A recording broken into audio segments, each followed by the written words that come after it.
And welcome back to American Agenda. I'm Allison Maloney along with Bob Sellers.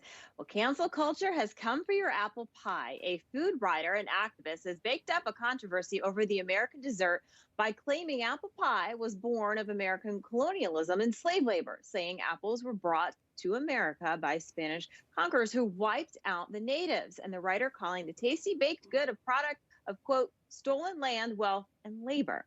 Has cancel culture gone too far? Let's bring back our panel of co-hosts. Jessica, what do you think about this? I right out of the gate, I'll go ahead and take everybody else's share of apple pie and some ice cream and baseball while we're at it. This is the very type of extreme political activism that has awakened America's parents all over the country as to what exactly is being taught in schools today, and they don't want it. Melanie, your thoughts? I, for one, am glad that all of the racial problems have clearly been solved in the United States, that there's nothing else to worry about as far as race is concerned, because if we are focused on apple pie, clearly we are done here.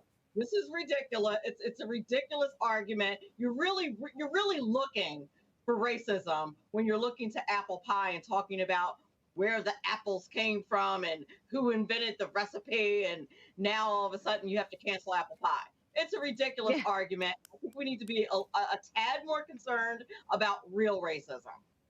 Yeah, Forward Melanie brings up a good point. I mean, the focus, apple pie, how about not trying to figure out, real racism and what's really happening in America right now?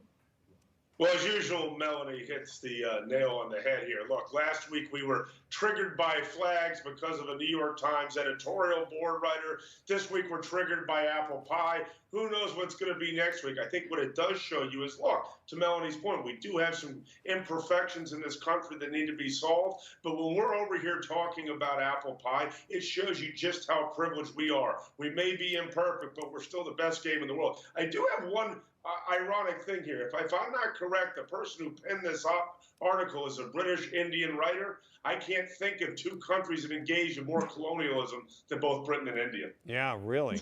Yeah, you bring up a good point. Bob, I feel like every week we hear something like this. Something is, racist, whether it's a product, it's a logo, it's a song, it's apple pie. And then you get the canceling of all these icons because people are overreacting. And then here's what you hear. You hear from mainstream media criticism of the right for taking issue with it. But if we can bring up that article again, show a shot of that article. This was the article. We're not making this up. These were their arguments that they were making. So that's why, Allison, I think this was your idea as far as, let's talk about this a little bit, because it shows, is it a silly argument? Yeah, it was a silly argument to begin with, to take issue with apple pie. Everything that you have, everything that's on your plate tonight or tomorrow or the next day, it has a history, it has a background, and then you fix it the way that you prefer to have it. Doesn't mean you're stealing the idea. You're just trying to eat. And to think that there's so much attached to this, you really have to be looking for a problem.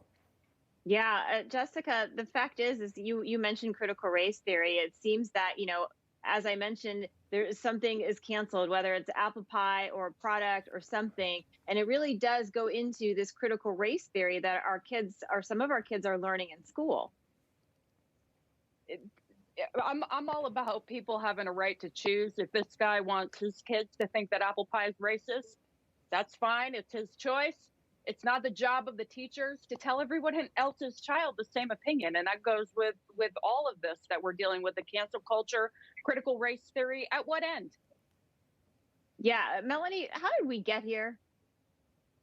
One of the ways that we got here was fundamentally allowing education to act as the parents for the kids. And that's what public education really wants to do, really wants to take the place of the parents and start teaching on that level. And one of the things that they teach based on critical race theory is that everything is racist. And this is a perfect example of critical race theory in action.